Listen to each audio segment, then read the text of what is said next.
This is a Excelsior 3 by 5 inch benchtop printing press, or a platen press.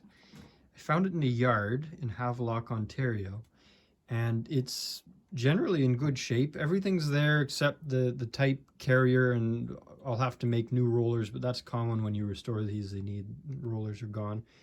But you can even see traces of the gold paint if I flip it up where it says Excelsior. So this would have been a black machine, or a dark gray with yellow or gold writing outline.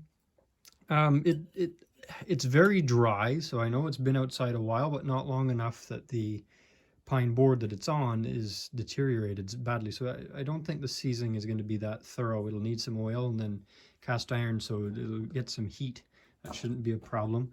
There is the most major flaw with it is, if you can see, the underside part of this arm system is quite badly broken.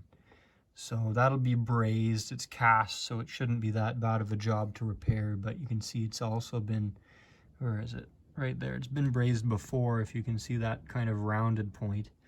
So anyway, not too worried about that, but I'm going to strip that. I'm going to start, well, hey, might as well do it right now. Crown, rust protection. These guys also do lots of undercoating. Apparently you can use this stuff as undercoating, but it might be too thin for that. So I'm just going to hit these points, pivot points, and these are peened. These aren't bolted or set screwed. So I'll try to refrain from disassembling stuff like that, because I'd need to make new pins and peen them back in.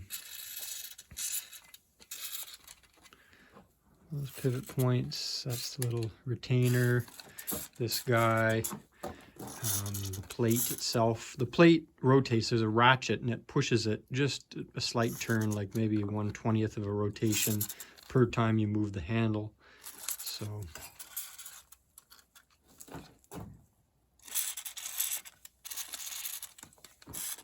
there we go. So we'll let that sit and linger, think about itself. Great news on the Excelsior press. Almost everything is freed up with lots of oil. This lower link is still a bit stiff, and now it's very obvious where the brake is. You can see the two arms there are broken in their fronts. They should be connected to the bottom of this plate. Right under there, you can see right above them on that casting, they should be attached, and they've already been brazed once, so I'll just try to do a better job this time of doing that repair. This arm almost looks like it's been hand forged as a replacement, or maybe it's aftermarket. This plate with a little bit of torque has become free.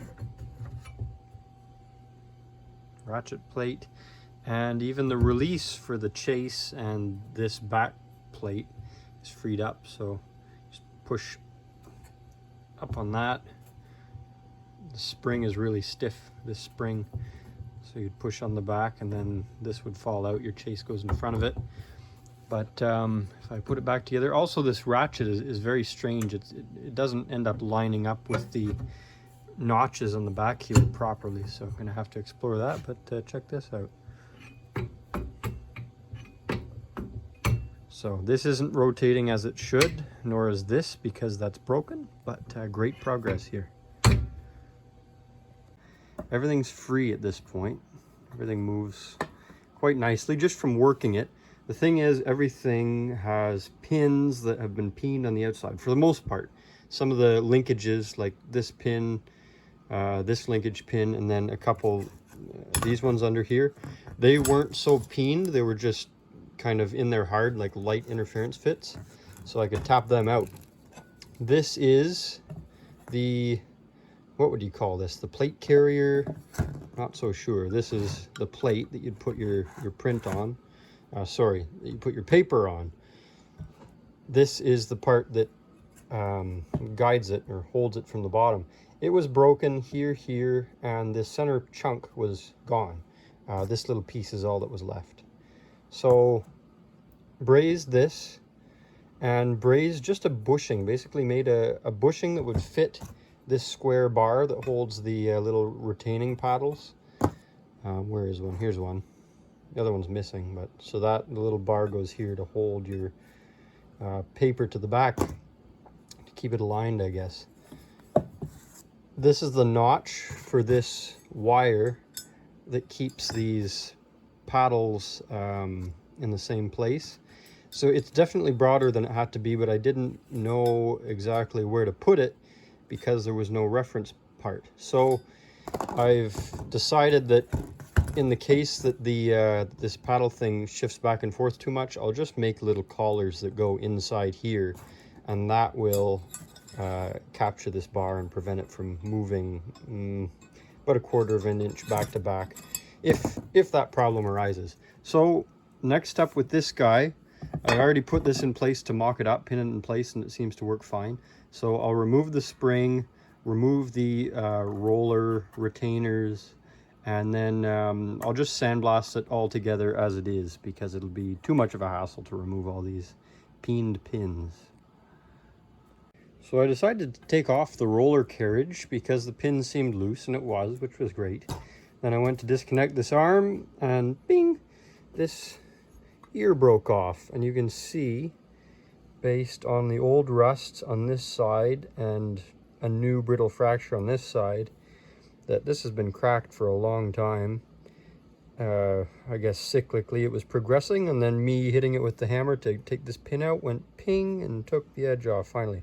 So I've just hit the edges with a burr on a Dremel burr wheel, and I'll clamp that in place and braze it.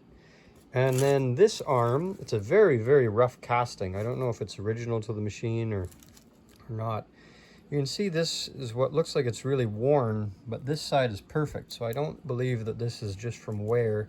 I think they drilled a hole and then screwed it up and had to drill another hole. So it was, I've run the burr over this side too, so I can build some braze up down here because the pin was riding in this top spot, which is where I'll put it back just to be safe. And if it gives me a problem, I can take it apart and grind the braze out and do the other side, but that's the process.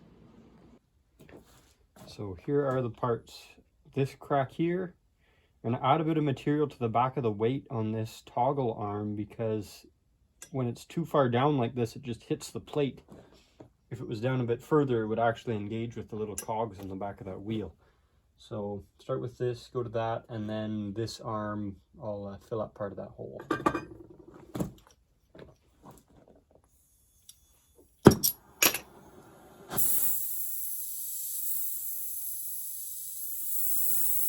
Woohoo!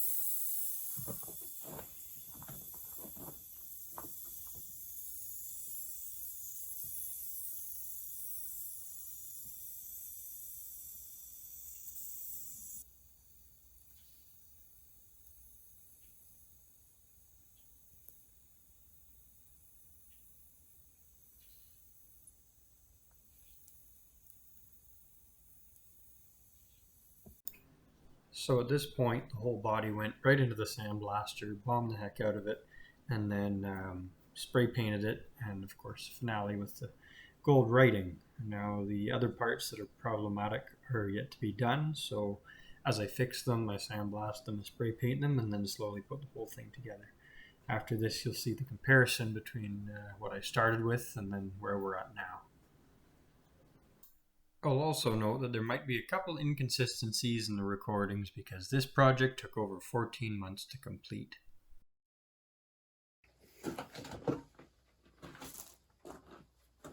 So today's project is to make a chase for this Excelsior 3x5" benchtop printing press. Perfect for business cards, that's my idea with it. So the chase is the basically cast iron frame that holds the type. For example, this is a this plate seems to show a large schoolroom or a meeting room, a senate, some sort of capital. I don't really know. It looks like there's a Union flag and a United States flag, like a Union Jack type thing. So this would normally have a wooden backing, and this would go into the chase, and it would be held there. The larger models, like the ones with the big wheels, the production machines, they would use a little device called a coin. It's like an adjustable wedge that has a key that expands depending on how hard you twist it. This smaller 3x5 machine just used set screws, so 2 set screws on each side, and those you tighten those, and then they compress and hold your type or your plates, whatever, in place. So a fellow from King's Landing Pioneer Village down in New Brunswick very generously sent me a bunch of pictures with a ruler beside his Excelsior 3x5 chase. So his model's slightly newer with a curved handle instead of the kind of square style, but the chases should be functionally identical.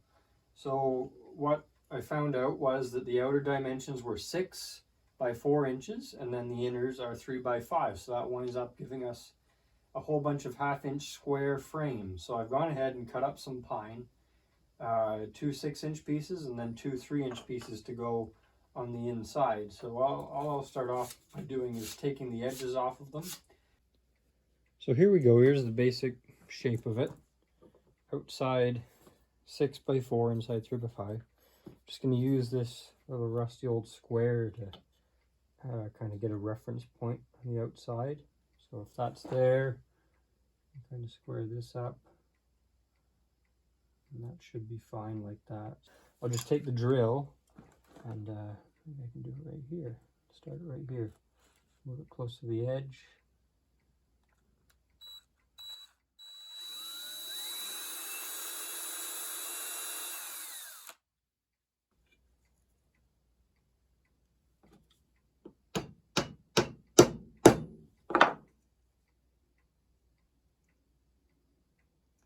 Yeah, that should be all right.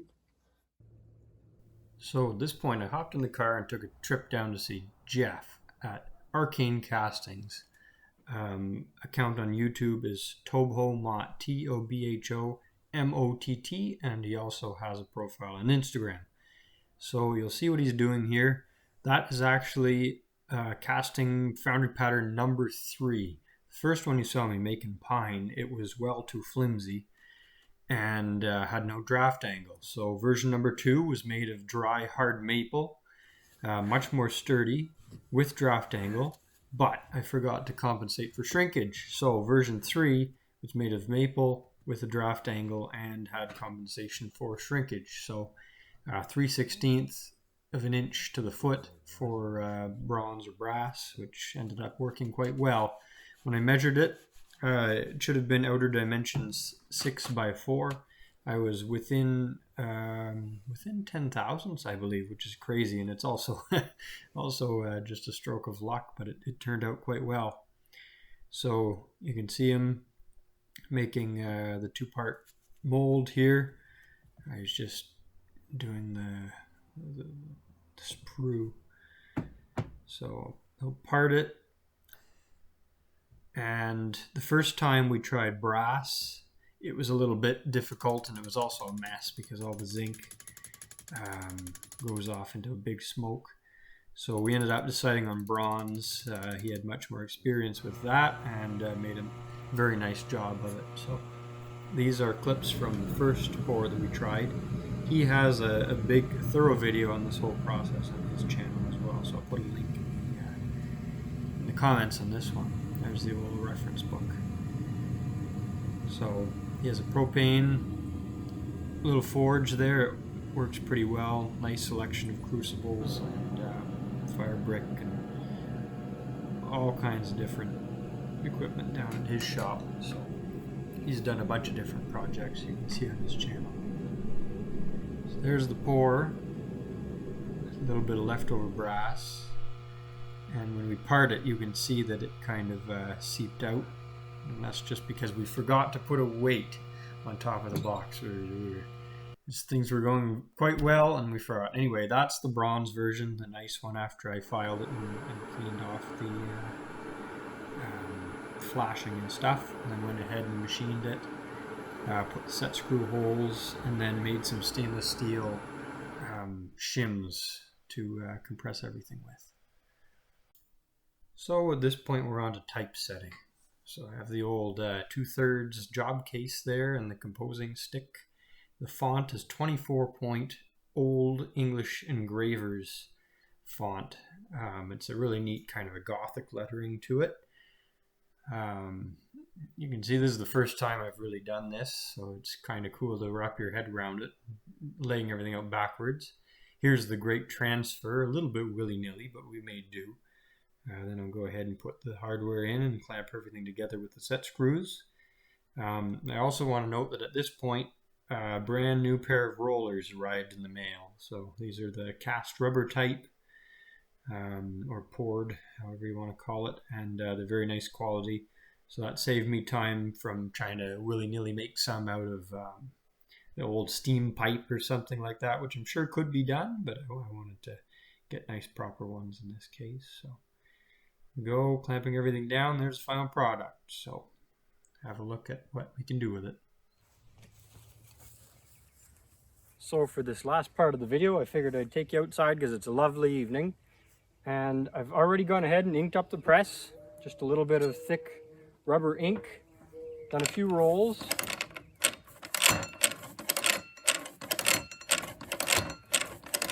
Mostly working as it should. Otherwise, sometimes this the little wheel, the ratchet skips. But other than that, it's pretty good. So I'll go ahead and take a blank sheet and we'll make an impression.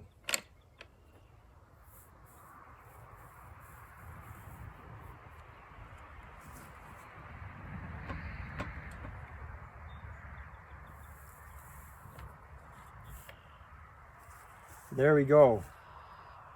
A little bit thick on there in the center in the R, but that turned out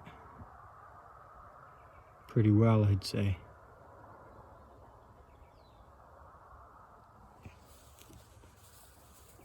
So thanks to Jeff down at his foundry. I'll put a link to his page on YouTube, his channel. So without him, I couldn't have done that bronze chase. Turned out perfectly. It's holding everything tight. I've run over this a whole bunch. I've taken it on and off and played with it, and it's good and tight, even with the set screws. I've heard the old timers say the set screws will back off. Maybe they will eventually, but they haven't yet.